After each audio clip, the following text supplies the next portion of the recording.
રાજકોટમાં સિંધી સમાજ દ્વારા ચાલીસા સાહેબની ઉજવણી નિમિત્તે એક ધાર્મિક કાર્યક્રમનું આયોજન કરવામાં આવ્યું હતું।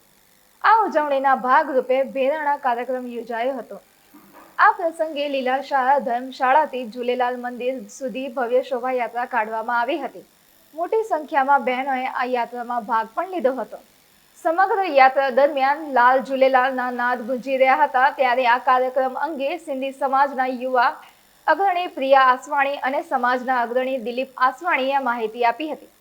પ્રિયા આસવાણી, આજે અમારે છે ને 108 ભેરાણા હતા, પણ અમારે હવે 201 ભેરાણા થઈ ગયા છે। અમે અમારા લીલાશાથી રેલી કાઢીને અમે બેનવાજા સાથે ઝૂલેલાલ મંદિરમાં આવ્યા છીએ।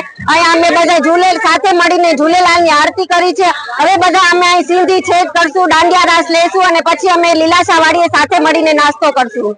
અમારા ગુરુ, અમારા ઈષ્ટદેવ ઝૂલેલાલ ભગવાન માટે આ અમારા ઈષ્ટદેવ સાંઈ ઝૂલેલાલના ચાલીસાના વ્રત સિંધી સમાજ દર વર્ષે રાખે છે અને આ ચાલીસાનું મહત્વ તમારી મનોકામના સંપૂર્ણ થાય છે અને 40 દિવસના વ્રત પૂર્ણ નિમિત્તે આ જીવતી અને જાગતી જ્યોત છે।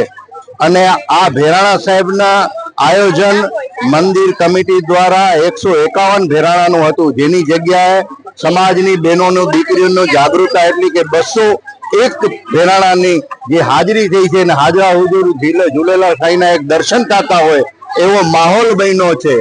અને કાલની પરમ દિવસ પૂર્ણાહુતિ વ્રતની છે અને એમાં મહાપ્રસાદનું પણ આયોજન રાખેલ છે, જેમાં 8 થી 10,000 પરિવારો આમાં મહાપ્રસાદનો ભોજન લેશે અને 18 વર્ણના લોકો આ મહાપ્રસાદનો લાભ લે છે। જય ઝૂલેલાલ।